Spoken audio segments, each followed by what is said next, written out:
After 7 years of giving myself hormone injections in gas station bathrooms so I wouldn't be late to my husband's company dinners, of driving myself to fertility clinics at 5 in the morning while he was still asleep, of sitting across the table from his mother every Thanksgiving and absorbing her comments about legacy and bloodlines and what it means for a woman to carry on a family name. My husband came home one Tuesday evening, set a manila envelope on the kitchen island, and told me his assistant was 11 weeks pregnant. "I need you out by tonight," he said. He did not look up from his phone. He thought that would be the end of me. He had no idea that the quiet man renting the cabin at the far end of the dirt road outside of Bastrop, the one everyone around town called a broke ex-contractor just passing through, was actually the sole heir to one of the largest privately held logistics companies in the United States. Or that 8 months later, I would be standing beside him at a charity gala in downtown Houston, visibly pregnant with twins, watching my ex-husband get walked out by federal agents in front of every person who had ever believed his version of our story. My name is Serena. I'm 34 years old. And this is how I learned that the man who throws you away sometimes throws you exactly where you needed to land. Before I go further, drop your location in the comments, and hit like if you've ever had the person who swore to protect you be the exact one who tried to destroy you.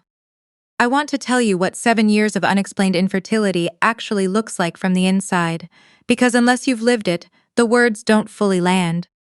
It looks like a refrigerator drawer dedicated to medication vials. It looks like bruises on your stomach that overlap the old ones before they fade.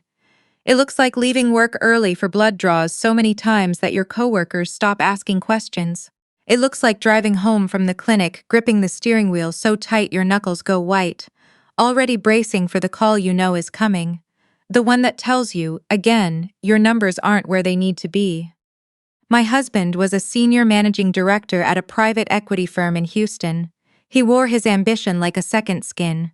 He could close a deal over bourbon at a steakhouse, but could not sit with me in a waiting room for 30 minutes without checking his phone. He always had a client call, a flight to catch, a dinner he couldn't miss. He told me it was because he was building our future. I believed him for a long time. His mother believed everything about him, naturally. Every holiday gathering, she'd find a way to steer the conversation toward legacy. She never said the word barren directly. She was too refined for that. But the way she looked at me across her dining room table said everything she left out of her sentences. 7 years, 83 injections, 4 failed transfers. Then that Tuesday evening my husband came home. He set the envelope down without a word. I thought it was work documents, but when I opened it, I saw the heading on the first page, Petition for Dissolution of Marriage. I looked up at him. He was leaning against the refrigerator, scrolling through something on his phone. "She's 11 weeks along," he said. "We heard the heartbeat this morning." His assistant, 27 years old. I had met her exactly twice at company events where she laughed too hard at everything he said, and wore perfume I kept finding on his shirts when I did the laundry. I had told myself I was imagining things. "I want you out by tonight," he continued. "The house is in my family trust. It was before we married. You know that." My voice didn't come out right when I finally found it. "We have a transfer scheduled for next month. The clinic said my levels were finally." "It doesn't matter anymore." He set the phone face down on the counter. "You've put us both through enough of this." He said it the way you'd tell someone to stop leaving dishes in the sink. I went upstairs and packed 2 suitcases. I want to be clear about something. I didn't leave because I was afraid of him. I left because I understood the legal reality. Before we married, his family's attorney had walked me through a prenuptial agreement that I had signed at 26, in love and certain that nothing could go wrong. The house was protected. His portfolio was protected. Contesting it would cost me more than I had and give me nothing. What was not in that agreement was my grandmother's ring. I took it from the jewelry box on the dresser before anything else. When I came downstairs, his assistant was already there, sitting on my couch with her feet on my coffee table, scrolling her phone. She looked up when she heard me on the stairs and gave me a long, slow smile. I walked past her without a single word. Some silences say more than screaming ever could. I drove without knowing where I was going. My cell phone showed 4 missed calls from my own office, which was strange because it was after 7. I called back and got a voicemail from our HR director informing me that my access had been revoked effective immediately due to a data compliance investigation. I pulled into a gas station and sat with the engine running. My husband had been introduced to my firm's senior leadership at a charity dinner 2 years ago. I had made the introduction myself. I now understood exactly what a data compliance investigation meant. I opened my banking app, joint account, closed. Personal checking, 0. The wire transfer had gone through while I was upstairs packing. He had moved every dollar, including the direct deposit that had cleared that morning, into an account I could not touch. I had $60 in cash, a tank of gas, and a $300 emergency fund I'd tucked into the inner pocket of my laptop bag after an argument about financial independence 2 years ago and had never spent. I drove east out of Houston and kept going until the city lights disappeared and there was nothing but highway and oak trees and the dark. 3 hours later, I found a motor court outside of Bastrop, $60 a night, cash only, no questions. I paid for the first night and told the man at the front desk I'd have more in the morning. Cabin 7. The cabin next door had a light on. I didn't care. I went inside, sat on the edge of the bed, and let myself fall apart for exactly 1 hour. Then I washed my face and started making a list of every legal and financial option I had. I was still writing when the hormone withdrawal hit. 83 injections of synthetic medication, then nothing. No tapering, no supervised transition, just a man who decided he was done. My body had been chemically managed for 7 years and it did not take kindly to sudden silence.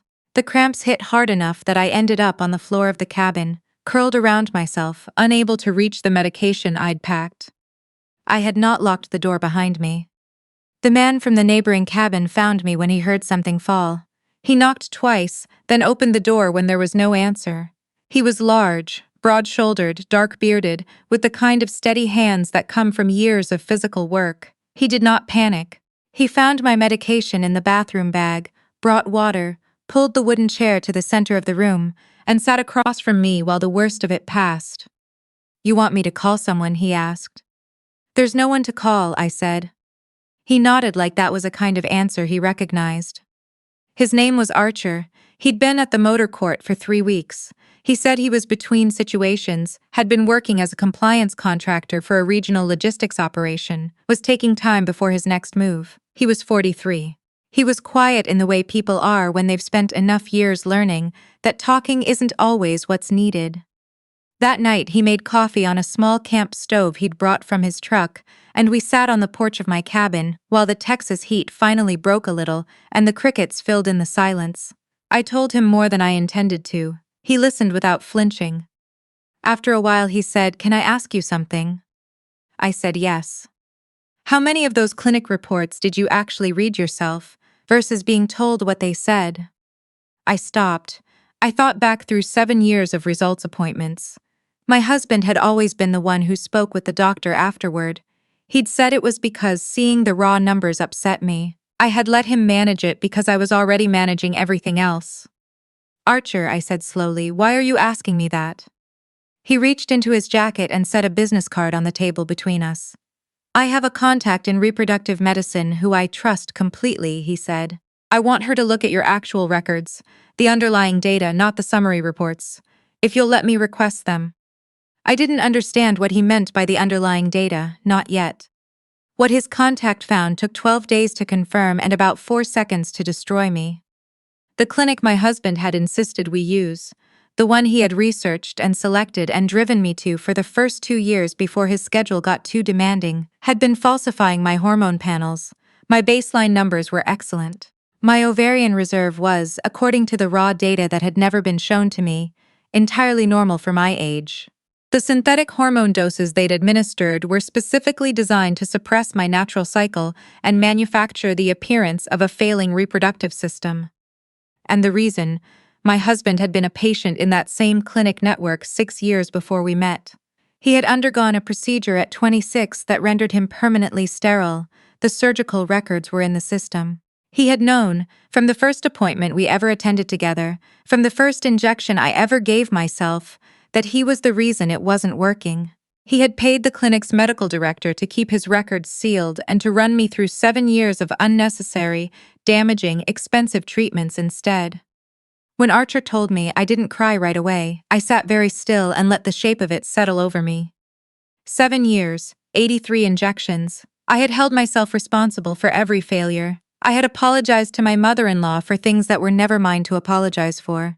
I had watched my husband sit beside me in doctors' offices and accept my gratitude for his patience while he built his entire marriage on a lie large enough to erase a person. When the grief finally broke through, it broke hard. Archer stayed close and let me be as undone as I needed to be. He did not tell me it would be fine. He did not tell me to calm down. He simply stayed, which was the one thing my husband had never been willing to do. When I finally could speak, I asked the question I should have asked days earlier. How does a compliance contractor have contacts who can pull sealed medical records from a private clinic? He was quiet for a moment. Then he said, "My full name is Archer Stafford. My grandfather started a freight company in Texas in 1968. My father grew it into what it is now. When my father died 4 years ago, I inherited controlling interest in Stafford Continental." The name settled into the room. Stafford Continental was the third largest privately held trucking and logistics network in the country. $9 billion in annual revenues. Infrastructure that touched nearly every major shipping corridor from the Gulf Coast to the Great Lakes. He had walked away from it. He'd handed day-to-day operations to an executive team and taken a ground-level compliance role because he needed to understand his own company from the inside before walking back into the boardroom. He had been doing exactly that when his board quietly began positioning to remove him as chairman, a move that required him to return and reassert control immediately. To reactivate his full voting rights under his grandfather's trust, he needed to demonstrate the domestic stability the trust required. It was provision written in a different era, and it was entirely legally binding. "I need a wife," he said.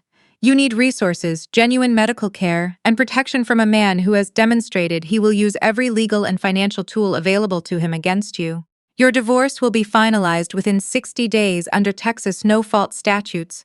Your husband signed the uncontested petition 3 days ago to avoid a contested discovery process that would have exposed his financial arrangements. I've already confirmed the timeline with my attorney." He looked at me steadily across the porch table.